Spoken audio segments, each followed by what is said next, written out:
لیے بندے، پوری زندگی اس نے دی، رزق اس نے دیا، روزی اس نے دیا، زندگی اس نے دیا، خوبصورت آنکھیں اس نے دی، حسین و جمیل بال اس نے دیے، لباس اس نے عطا کیا، طاقتور جسم اس نے عطا کیا، آسمان سے پانی اس نے نازل کیا.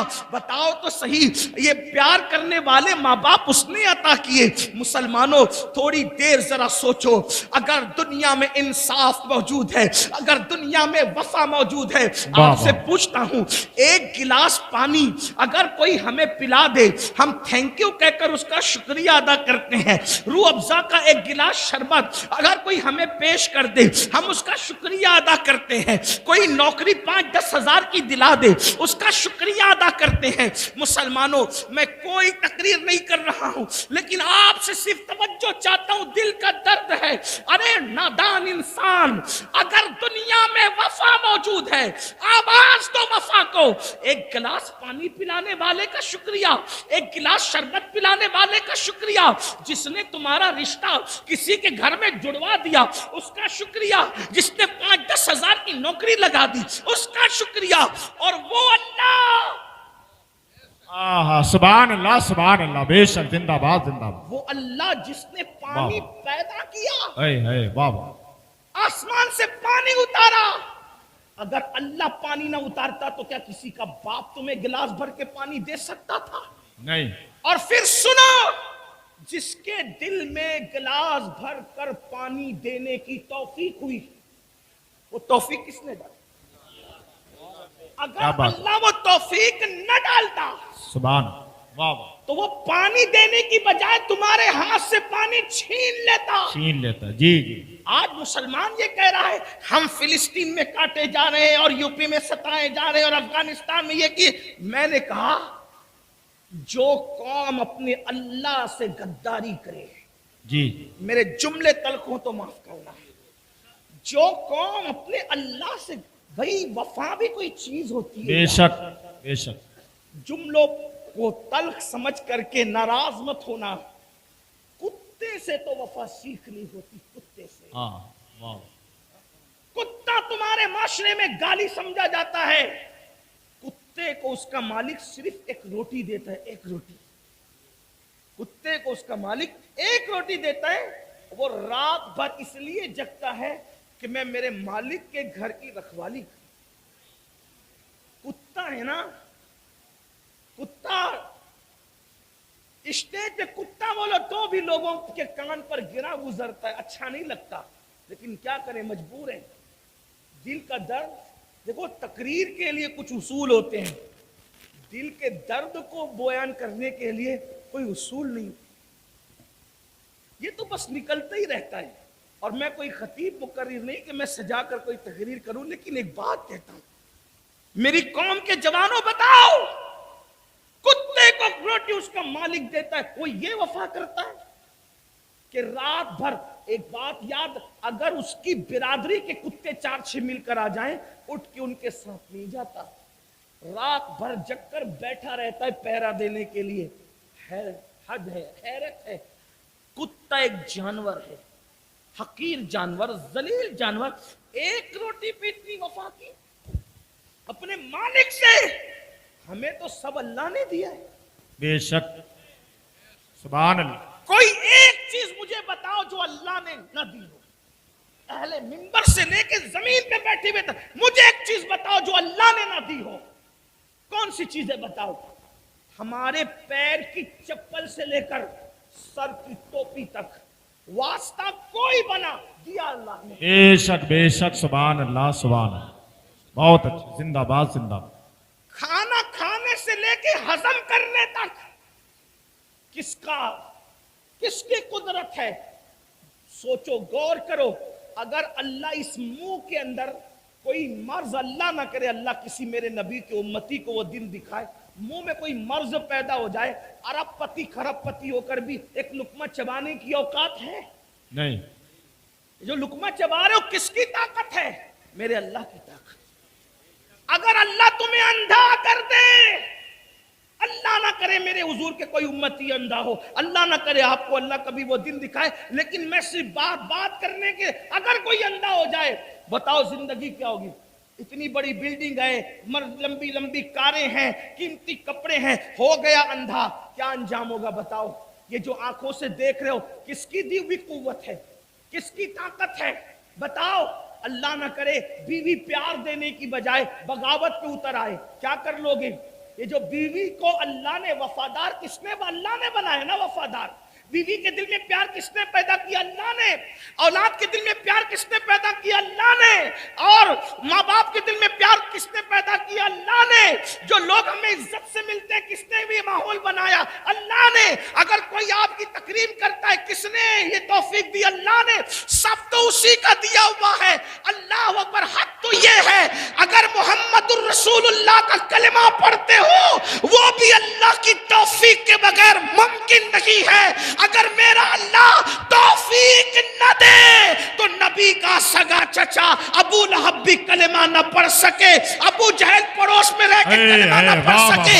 اگر اللہ توفیق چھین لے تو دیکھنے والا بھی کلمہ نہ پڑھے، اور اللہ توفیق دے تو 1400 سال کے بعد پیدا ہو کر بھی تم کلمہ پڑھے۔ نعرہ تکبیر، نعرہ رسالت، کس نے؟ علامہ سید امین القادری۔ یہ سب دیا کس نے؟ اللہ نے۔ اب بتاؤ، سب دے کر، توجہ ہے، سب دے کر کچھ نہیں مانگا، بابا سب دے کر کچھ نہیں مانگا۔ اگر اللہ کچھ مانگتا نا اس کی شان ہی نہیں ہے مانگنا، بے نیاز ہے، بے شک۔ لیکن بفرض محال کیا اوقات ہوتی میرے بھائی؟ یہ آکسیجن پیدا ہونے سے لے کے مرتے دم تک کے لیتے چھوڑتے ہو ہے نا؟ کبھی کوئی بل آیا ہمارے گھر پہ؟ آیا نہیں۔ ڈاکٹر نے 8 گھنٹے کی آکسیجن دے دی، اتنا لمبا بل بھیجا، بہت اچھی بات کہ ہم سوچنے لگے یا اللہ یہ کیا ہے؟ صحیح بات۔ آپ مجھے بتائیں نا، ڈاکٹر آکسیجن دے وہ بھی اس کی نہیں ہے، حالانکہ اس میں بھی قدرت کا عمل دخل ہے۔ بے شک، کوئی چیز ایسی ہے ہی نہیں جس میں قدرت کا عمل دخل نہ بے شک، بے شک۔ ہے۔ ان اللہ علی کل شیء قدیر، بلکہ اللہ تو یہاں تک فرماتا ہے اے انسان اور جنات، اگر تم زمین اور آسمان کے کناروں سے نکل سکتے ہو تو نکل جاؤ۔ آسمان اور زمین کے کناروں سے نکلو گے تو بھی وہاں تم ہماری ہی حکومت پاؤ گے۔ اے سبحان اللہ، زندہ باد، زندہ باد، بابا۔ ہماری قرآن کہہ رہا بے ہے شک۔ آسمان اور زمین کے باہر بھی اگر نکل جاؤ گے تو بھی کیا پاؤ گے؟ ہماری حکومت۔ چونکہ یہ دارالعلوم کا جلسہ ہے، یہ دارالعلوم کا جلسہ ہے۔ یا ایک بات عرض کرنا چاہتا ہوں،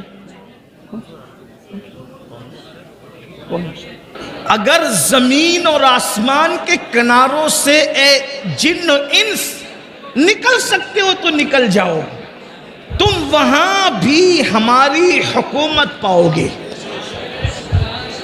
دارالعلوم کا جلسہ ہے، لوگ سائنس پر بہت سینہ پھلا رہے ہیں۔ دیکھیے قرآن سائنس کے علوم کے لیے کیسے رہنما اصول فراہم کر رہا ہے، اس لیے کہ اللہ کی کتاب تمام علوم کا سرچشمہ ہے۔ بے شک۔ جس وقت قرآن نے یہ کہا اے جن و انس اگر تم زمین اور آسمان کے کنارے سے نکل سکتے ہو تو نکل جاؤ، وہاں بھی ہماری حکومت پاؤ گے۔ مطلب کیا؟ اس وقت تو لوگوں کو شعور اور ادراک ہی نہیں تھا کہ کوئی زمین کے کنارے سے بھی باہر نکل سکتا ہے۔ یہ ممکن ہے زمین کے کنارے سے باہر نکلنا۔ یہ بنیاد کس نے فراہم کیا؟ اس بنیاد کو فراہم کرنے والی کتاب کو قرآن مقدس کہتے ہیں۔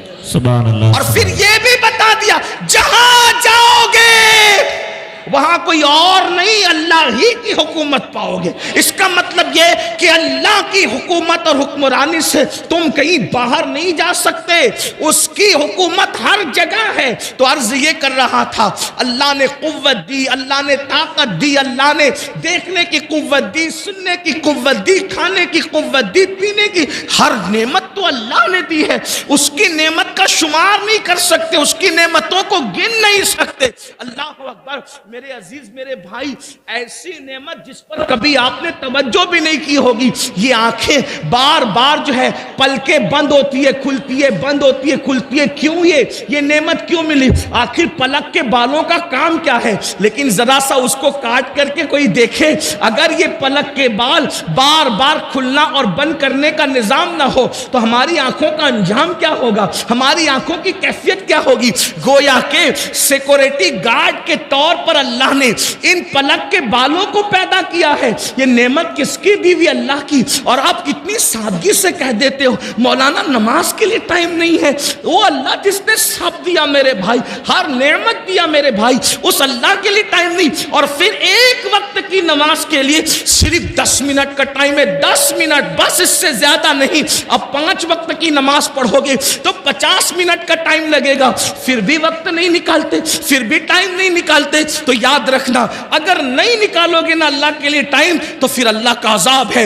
ان بطش ربک لشدید، تیرے رب کی پکڑ بڑی سخت ہے. اب آئیے، اللہ اکبر. ایک کتاب ہے جو سرکار غوث اعظم شیخ عبد القادر جیلانی کی طرف منسوب ہے، اس کتاب کو غنیۃ الطالبین کہتے ہیں. میں وہاں سے حضور غوث پاک شیخ عبد القادر جیلانی رضی اللہ تعالیٰ عنہ نے ان کے نانا جان کی ایک حدیث لکھی ہے، میں اس کو بطور مفہوم پیش کرتا ہوں. اگر آپ نماز نہیں پڑھو گے، 10 منٹ کا ٹائم نہیں نکالو گے، نقصان کتنا ہے، کتنا گھاٹا ہے، کتنا خسارہ ہے. تو اللہ کے حبیب غیب دا نبی صادق و مصدوق خاتم النبیین صلی اللہ علیہ وآلہ وسلم ارشاد فرماتے ہیں، حدیث پاک کا مفہوم ہے کہ جو بندہ نماز ترک کر دے. اب نماز چھوڑنے کا نقصان کیا، اس پر میں اپنی بات پوری کروں گا، لیکن آپ سب کی توجہ، بہت توجہ، اپنی بہنوں کی بھی خاص توجہ. یہ صرف بہانے میرے عزیز، بہت بہانے کی ٹائم نہیں ملتا، ٹائم نہیں ملتا، جھوٹ ہے، بہت جھوٹ ہے. اگر نماز کے لیے ٹائم نہیں، فیس بک کے لیے وقت کہاں سے، یوٹیوب کے لیے وقت کہاں سے، دوستوں کی محفل کے لیے وقت کہاں سے، غپ شپ کے لیے وقت کہاں سے، یہ سارے فضول کاموں کے لیے وقت کہاں سے. آج جتنا ٹائم اپنے پاس ہے، اس سے پہلے اتنا ٹائم لوگوں کے پاس نہیں تھا. 10 منٹ کا ٹائم نکالو، بہت بڑی بڑی مصیبتوں سے بچو گے، بہت بڑی بڑی بلاؤں سے بچو گے. اللہ سے رشتہ جڑے گا، اللہ کے قریب آ جاؤ گے، رسول اللہ صلی اللہ علیہ وآلہ وسلم کے قریب آ جاؤ گے، حضور کو خوش کر دو گے. اللہ اکبر. تو آقا کریم غیب دا نبی صلی اللہ علیہ وآلہ وسلم کے فرمان کا مفہوم ہے، جب بندہ نماز چھوڑتا ہے، نماز ترک کرتا ہے، تو اللہ تعالیٰ اس کو 12 مصیبتوں میں گرفتار کرتا ہے. اللہ اس کو 12 تکلیف اور مصیبتوں میں گرفتار کرتا ہے. 3 مصیبتیں اس کو دنیا میں آتی ہے، 3 مصیبتیں اس کو مرتے وقت آتی ہے، 3 مصیبتیں اس کو قبر میں آتی ہے، 3 مصیبتیں اس کو میدان محشر میں آتی ہے. اب یہ 12 مصیبتیں ہیں، یاد رکھ لو. یا 10 منٹ کا ٹائم نکال کے نمازی بن جاؤ، یا پھر ان بھیانک مصیبتوں کے لیے تیار ہو جاؤ، ان خوفناک مصیبتوں کے لیے تیار ہو جاؤ. اور سن لو، یہ معاذ اللہ کسی دنیا کے ظاہری لیڈر کا یا صرف کسی سیاسی لیڈر کا بیان نہیں جس کو ہنس کے اڑا سکو، یا یہ کسی عام انسان کی گفتگو نہیں، یہ اس رسول کا فرمان ہے. تمہارے منہ سے جو نکلی وہ بات ہو کے رہی. اللہ اکبر. یہ اس رسول کا فرمان ہے جو اپنی مرضی سے کبھی گفتگو کرتے ہی نہیں. اللہ اکبر. زبان ان کی ہے، کلام خدا بند قدوس کا ہے. اللہ اللہ. اس لیے آقا کا فرمان ہے، انہوں نے کہہ دیا، جو کہہ دیا ہو کے رہا، انہوں نے جو فرمایا ہو کے رہا. تو سن لو، مصیبتوں سے بھاگنے والوں، مصیبتوں سے جیت چرانے والوں، مصیبتوں سے ڈرنے والوں، اللہ کے حبیب فرما رہے ہیں نماز چھوڑو گے تو 12 مصیبتوں کا منہ دیکھنے کے لیے تیار رہو، 12 مصیبتوں میں گرفتار ہونے کے لیے تیار رہو. آئیے 3 مصیبتیں دنیا کی کیا ہے، ذرا اس پر توجہ کریں. اللہ اکبر. کتنا ترس آتا ہے میری قوم پر، کتنی نادان ہے یہ قوم، ہر مصیبت سے پیچھا چھڑا رہی ہے. اور وہ بھیانک مصیبتیں جو نماز کی وجہ سے آ رہی ہے، 10 منٹ کا ٹائم نکالنے کے لیے تیار نہیں. آؤ آؤ، اپنے رسول، اپنے آقا جو ماؤں سے زیادہ شفیق ہے، ماؤں سے زیادہ رفیق ہے. اللہ اکبر. خون کے رشتے اتنا ہم سے پیار نہیں کرتے جتنا آمنہ کے لال نے پیار کیا ہے. حضور نے امت سے کتنی محبت کی ہے، اس کا احساس تو کرو. اللہ کے حبیب نے، اللہ کے عذاب کو کیوں بیان کیا؟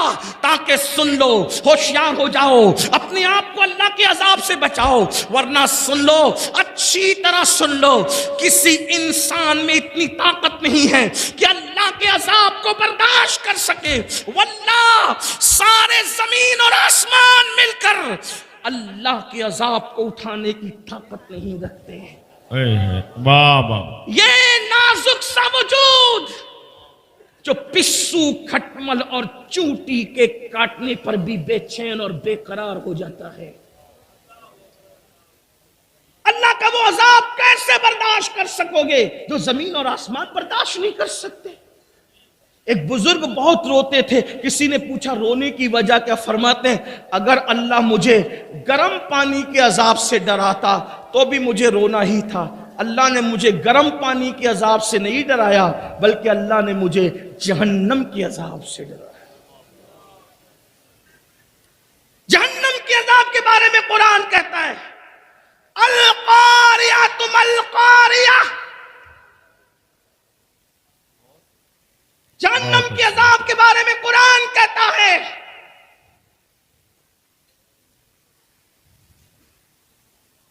میرا اللہ ارشاد فرماتا ہے جہنم کے عذاب کے بارے میں، اور کیا فرما رہا ہے؟ اللہ فرماتا ہے کہ جس دن کافر اللہ کے عذاب کو دیکھیں گے تو کیا کہیں گے؟ وَيَقُولُ الْكَافِرُ يَا لَيْتَنِي كُنْتُ تُرَابًا، کاش ہم مٹی ہو جائیں۔ اللہ، وہ مٹی ہونے کی تمنا کریں گے، اللہ کے عذاب کو دیکھ کر کے وہ مٹی ہونے کی تمنا کریں گے۔ اللہ کے عذاب کا حال کیا ہے میرے عزیز، میرے بھائی؟ اسی لیے صحابہ جنہیں جنت کی بشارتیں ملی تھی وہ رات رات بھر اسی لیے نہیں روتے تھے، انہیں پتا تھا اللہ کے عذاب۔ ام المومنین، یہ میری مائیں اور بہنیں موجود ہیں جنہیں نماز کا طریقہ بھی صحیح نہیں پتا، یہ گھمنڈ میں ہے مولانا ہم تو جنت ہی میں جائیں گے۔ میں کہتا ہوں امید کری جا سکتی ہے لیکن خوف بھی ہو، امید کی جا سکتی ہے مگر خوف بھی ہو۔ یہ کیا کہ جن کی زندگی میں کلمہ طیبہ بھی یاد نہیں اور انہیں گھمنڈ ہے کہ جنت میں جانے سے میں کون روک سکتا ہے؟ بڑی معذرت کے ساتھ امید بھی کرو خوف بھی کرو، یہ گھمنڈ ہے، نہ امید نہ خوف۔ کیا سمجھ رکھا ہے جنت کو؟ ہم تو لوگوں سے کہتے ہیں 1857 کے بعد والوں نے جتنا جنت کو مشکل بنایا ہے اتنی بھی جنت مشکل نہیں ہے، اور جتنی آسان آپ کے شاعروں نے جنت بنا دی ہے اتنی بھی آسان جنت نہیں ہے، نہ اتنی مشکل ہے نہ اتنی آسان ہے۔ پھر اعتدال کی راہ کیا ہے؟ تو میرے امام اسے اعتدال کی راہ کو بیان کرتے کہتے ہیں وہ تو نہایت سستا سودا۔ واہ واہ واہ، سبحان اللہ۔ اعتدال کی راہ کیا ہے؟ نہ 1857 کے بعد والوں کی فکر جو انہوں نے بہت مشکل کر دی کہ کچھ بھی کر لو جنت میں نہیں جاؤ گے، یہ مشکل، اور آپ کا حال یہ ان کو دیکھو اور ان کو دیکھو اور جنت میں چلے جاؤ۔ میں کہتا ہوں کہ ساری نسبتیں عظمتیں سراخوں پہ انکار نہیں، لیکن جن کو دکھا کر جنت بانٹ رہے ناظم صاحب آپ، ان کے ایمان پہ خاتمے کی بھی کوئی گارنٹی آپ کے پاس ہے؟ تو نہ اتنی مشکل نہ اتنی آسان۔ امام کی فکر یہ کہ وہ تو نہایت سستا سودا بیچ رہے ہیں جنت کا، ہم مفلس کیا مول چکائیں، اپنا ہاتھ ہی خالی ہے۔ سبحان اللہ، سبحان۔ ہمارے پاس مول کیا ہے؟ بھئی چیز کتنی سستی ہو اور ہمارے پاس نہ ہو اس کی قیمت آپ کی توجہ ہے؟ دیکھیں آسانی سے سمجھ میں آئی، چیز کتنی سستی ہو اور ہمارے پاس قیمت نہ ہو، لے سکتے ہیں۔ جیسے مثال کے طور پر یہ میرا رومال ہے، اگر میں کہوں کہ میں اسے آج بیچنا چاہتا ہوں، کون خریدے گا تم میں؟ تو میرا حسن ظن یہ کہتا ہے کہ میرے عزیز، میرے بھائی لوگ جو مجھ سے محبت کرتے ہیں، پیار کرتے ہیں، اگر میں اس کی قیمت یہ کہہ دوں 500 روپے، تو ابھی 500 کی کئی نوٹیں نکل آئیں، 5000 تو بھی نکل آئے، 10,000 میرا حسن ظن کہتا ہے تو بھی نکل آئے، لیکن میں یہ رومال چلے بیچ ہی دوں، کتنے میں خریدو گے؟ میں نے بیچنا اس کو, مجھے چاہیے اس رومال کے صرف 15 پیسے. 2 منٹ کا ٹائم ہے. اگر آپ میں سے کسی کی جیب میں 5 اور 10 15 پیسے ہو, ابھی لا کر دے دیں. حضرت مفتی ایوب صاحب قبلہ مدظل اللہ العالی کے ہاتھ سے یہ رومال لے کر جائیں, یا یہ سید صاحب کا رومال لے جائیں, یا اگر حضرت اجازت دے گستاخی نہ ہو تو حضرت کا عصا لے کر چلے جائیں. اتنے بڑے بزرگ عالم دین کا عصا 15 پیسے میں میں ان کی اجازت سے آپ کو بیچنا چاہتا ہوں, لے جائیں. لیکن 2 منٹ میں آپ کو 15 پیسے لا کر دینا ہے. کوئی لے جا سکتا ہے؟ لے جا سکتا ہے؟ قیمت تو بڑی سستی تھی, آپ کے پاس وہ مطلوبہ قیمت تھی ہی نہیں, ہے نا؟ 15 پیسے کیا بظاہر کوئی حیثیت تو نہیں رکھتے نا. 15 پیسے تو آپ کا بھکاری بھی نہیں لیتا. بھکاری کو دو, ارے بچہ چھوٹا تھا وہ بھی پھینک دے گا, یہ کیا ہے میں نہیں جانتا یہ کون سا سکہ ہے. آپ کا 3-4 سال کا بچہ بھی نہیں. لیکن آج اس قیمت کو میں نے مانگا, آپ نے نہیں دیا. وجہ عصا تو سستا تھا, مطلوبہ قیمت ہی آپ کے پاس نہیں تھی, ہے نا؟ رومال تو سستا تھا, مطلوبہ قیمت ہی آپ کے پاس نہ تھی. سید صاحب کا رومال سستا نہیں تھی, مطلب کیا, چیز تو سستی بک رہی تھی مگر وہ کرنسی آپ کے پاس نہیں تھی. بلا تمثیل بلا تمثیل جنت تو بیچ دی محمد الرسول اللہ نے.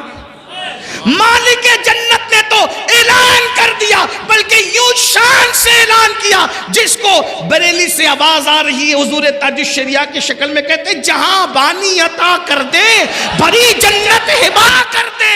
نبی مختار کل ہے جس کو جو چاہے عطا کر دے. اے سبحان اللہ, نعرہ تکبیر. نبی مختار کل ہے جس کو جو چاہے, وہ بھیک میں بھی جنت دے سکتے اور بیچ بھی سکتے, کیونکہ خالق کل نے آپ کو مالک کل بنا دیا. دونوں جہاں ہے آپ کے قبضہ و اختیار.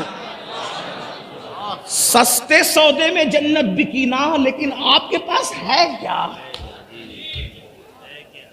ایک نیکی پر بھی جنت مل سکتی ہے. ایک نیکی, ایک نیکی ہو بھی تو نا, توجہ ہے آپ کی, ایک نیکی ہو بھی تو نا. بڑی معذرت کے ساتھ کان کھول لو اپنے. بہت سے ایسے ہوں گے جن کو یہ غرور ہے آج کہ میں بہت نیک ہوں, لیکن جب میدان محشر میں اعمال نامہ ہاتھ میں آئے گا تو پتہ چلے گا کہ میرے پاس تو کچھ ہے ہی نہیں. ہمارے پاس تو کچھ ہے ہی نہیں, ایک نیکی بھی نہیں ہوگی. وجہ جو نہیں پڑھتے نماز وہ تو نہیں پڑھتے, جو پڑھتے ان کا حال کیا ہے؟ اللہ کے رسول علیہ السلام فرماتے, توجہ کرنا, آقا فرماتے جس کے سینے میں کسی مسلمان کے لیے کینہ ہوتا ہے اس کے سجدے اور اس کی دعا اس کے سر کے اوپر بھی نہیں جاتی. دیکھ لو نا, چیک کرو اپنے آپ, چیک کرو. حضور صرف مالا اور تسبیحات میں دینے نہیں آئے تھے, وہ تو تزکیہ قلوب کے لیے آئے تھے. چیک کر لو اپنے دلوں کو. جس قوم کے دل سگے بھائیوں کے لیے صاف نہ ہو, جس قوم کے دل پھوپھی اور چچاؤں کے لیے صاف نہ ہو, جس قوم کے دل پڑوسیوں کے لیے صاف نہ ہو, جس قوم کے دل بہنوں کے لیے صاف نہ ہو. ارے حد تو یہ ہے جس امام کے پیچھے نماز پڑھتے ہو ان اماموں کے لیے جب تمہارے دل صاف نہ ہو تو تمہاری نماز کا کیا ہو؟ واہ واہ واہ, سبحان اللہ سبحان اللہ, بہت اچھی. اگر کافر کے ہاتھ میں آئی فون دیکھا آپ کو کوئی اعتراض نہیں ہوتا, لیکن امام کے ہاتھ میں آئی فون آ گیا تو فوراً آ کے پھٹ کے کہتی ان کے پاس آیا کہاں, فوراً شک کی نظر سے دیکھ, فوراً. ارے نادان, جب تو اتنے پیچھے کھڑے رہتا ہے, بلکہ ہفتے میں ایک دن آ کر اتنے پیچھے کھڑے رہتا ہے, اللہ تجھے اتنا عطا کرتا ہے جو سب کے آگے کھڑے رہتا ہے, اس پر عطا کا عالم کیا ہو؟ سبحان اللہ, زندہ باد زندہ باد. شک ہے, اپنوں کے خلاف شک. اور یاد رکھیے جب دل کینے سے پاک نہیں ہوں گے, اور میں یہ دیکھ رہا ہوں بڑی معذرت کے ساتھ علماء سے دعا لینے کے لیے, صرف سبق سنانے کے, دنیا دار تو دنیا دار ہے, دیندار طبقہ بھی اس منزل پر ناکام ہے. اللہ ماشاءاللہ, اللہ ماشاءاللہ. دیندار طبقے کو بھی ہم ناکام باس کہلانے والوں کو دیکھ رہے کہ ان کے سینے پاک نہیں ہے کینے. اگر کسی کی تقریر بھی اچھی ہو جائے تو ان کو اس وقت بھی تکلیف ہوتی ہے, بری ہو جائے تو بھی تکلیف ہوتی ہے. آپ توجہ بنائیں, کسی سے لوگ زیادہ پیار کرنے والے ہوں تو تکلیف ہوتی ہے, مخالفت کرنے والے ہوں تو تکلیف. یعنی ہمارے دل کا, اچھا ہم نے دل کو پاک اور صاف رکھنا, کچھ اہمیت اس کی سمجھی ہی نہیں. اور اللہ کے رسول دلوں کا تزکیہ کرنے کے لیے تھے, وہ یزکیہم ویعلمہم الکتاب والحکمہ. تعلیم بعد میں ہے, پہلے قرآن نے دلوں کا تزکیہ بیان فرمایا. ہم تعلیم تو حاصل کر رہے ہیں, تزکیہ کہاں ہے؟ اور جب تک دل صاف نہ ہو, چیک کر لو اپنے اپنے دل کو, اپنے من میں ڈوب کر تہجد گزارو. فجر پہ گھمنڈ کرنے والوں, ظہر پہ اترانے والوں, جامع نماز نے کہہ دیا کہ جس کے دل پاک و صاف نہیں ہے بغض و کینے سے, ان کے سجدے ان کے سر کے اوپر نہیں جاتے, ان کی نمازیں ان کے سر کے اوپر نہیں جاتی, ان کی دعائیں ان کے. اس کا مطلب صرف نماز پڑھ کے بھی چھٹکارا نہیں ہے. قرآن کہتا ہے عاملۃ ناصبۃ تصلی نارا حامیہ. قرآن میں چھوڑا ہی کچھ نہیں ہے. یہ بھی قرآن کا معجزہ ہے. گنی ہوئی آیتوں میں قرآن نے سب بیان کر دیا ہے. وَلَا رَطْبٍ وَلَا يَابِسٍ إِلَّا فِي كِتَابٍ مُبِينٍ. ہر رطب و یابس کو قرآن میں بیان کر دیا گیا ہے, کھول کے بیان کر دیا گیا ہے. قرآن کہہ رہا ہے عاملۃ ناصبۃ تصلی نارا حامیہ. عمل کر کے آئیں گے, محنت کر کے آئیں گے, پھر بھی جہنم میں ڈالے. بے عمل نہیں, عمل ہوگا, عمل, محنتیں ہوگی, محنتیں. وجہ ان کے دل صاف نہیں ہوں گے. پڑوسیوں کے لیے, بھائیوں کے لیے, بہنوں کے لیے, پھوپھیوں کے لیے, چچا تایوں کے لیے, دوستوں کے لیے, یاروں کے لیے. بلکہ قیامت کی نشانی میں نشانی یہ بھی ہے, ہاتھ ملیں گے, دل نہیں ملیں گے. عید پہ گلے تو ملتے ہو, سینے سے سینہ ملتا ہے, دل کب ملا؟ اور ایک بات آپ کو بتاؤں, حضور نے جنتی ہونے کی نشانی بیان کی. آقا نے فرمایا اے انس, صبح اس حال میں کرنا کہ تیرے دل میں کسی کے لیے کینہ نہ ہو. آقا فرماتے, سن لیں حدیث پاک کا مفہوم. کیا فرمایا؟ اے انس, صبح اس حال میں کرنا کہ تیرے دل میں کسی مسلمان کے لیے کینہ نہ ہو. یہ میری سنت ہے, اور جو میری سنت پر عمل کرے گا جنت میں میرے ساتھ جائے گا. سبحان اللہ, سبحان اللہ. اگر حضور کا ساتھ جنت میں چاہتے ہو, دل کو صاف کر لو. اب کہتے ہیں ارے حضرات ہم تو دعا کرتے قبول نہیں ہوتی. سیدنا ابو ہریرہ دمشق گئے, ملک شام. جب دمشق گئے تو لوگوں نے کہا اے صحابی رسول آپ دعا کیجئے. توجہ کرنا, آپ دعا کیجئے, صحابی کی دعا ہم سب کے حق میں قبول ہوگی. حضرت ابو ہریرہ نے فرمایا ایک ہی شرط پہ دعا کروں گا. توجہ ہے نا آپ کی توجہ, بہت اچھے سے سن رہے ہو, لیکن مزید توجہ, بہت اہم موڑ پر گفتگو آ رہی ہے. کیا فرمایا؟ ضرور دعا کروں گا, شرط ہے اگر کسی کے اپنے رشتہ دار سے رشتہ ٹوٹا ہوا ہے تو پہلے وہ میری محفل سے باہر نکلے, کیونکہ رشتہ داروں کے لیے کینے والوں کے درمیان میں دعا نہیں کروں گا. کیونکہ میں نے اپنے نبی سے سنا جس محفل میں رشتہ داروں کے لیے کینے والے موجود ہوں, رشتہ توڑنے والے موجود ہوں, رشتے کو منقطع کرنے والے موجود ہوں, اللہ دعا قبول نہیں کرتا. فرماتے ہیں میری دعا اگر لینا ہے تو پورے مجمع میں جس نے اپنے رشتہ داروں سے بات بند کر رکھی ہے باہر جائے. مگر وہ خیر القرون تھا, وہ خیر القرون تھا. اگرچہ اصحاب رخصت ہو رہے تھے لیکن سینئر تابعین کا دور شروع ہو چکا تھا. پتہ ہے جب پورے مجمع میں دمشق میں اعلان ہوا کہ دل میں کینے رکھنے والے اور رشتے توڑنے والے محفل کے باہر نکلیں, تو پوری محفل میں کوئی بھی ایسا نہیں تھا جو جائے سوائے ایک جوان کے. وہ جوان اٹھا اور اٹھ کے جانے کے بعد فوراً گھر پہنچا. اپنی پھپھی کے پاس گیا، کہا پھپھی اماں مجھے معاف کر دو، میں نے تم سے بات بند کر رکھی تھی۔ وہ پھپھی نے کہا اب ہوش آیا تجھے؟ کہا ہوش اس لیے آیا کہ حضرت ابو ہریرہ نے اپنی محفل سے مجھے نکال کے بھگا دیا کہ جب تک کہ رشتوں کو کاٹنے والے، دل میں کینہ رکھنے والے میں موجود ہوں گے میں دعا نہیں کروں گا۔ تو پھپھی امی اب صحابی کی دعا کی برکتیں لینی ہے تو میں تمہارے ساتھ صلح کرنے کے لیے آ گیا۔ آپ مجھے بتائیں یہ مقبول دعاؤں کی محفلیں تھی، ہماری محفل کا حال تو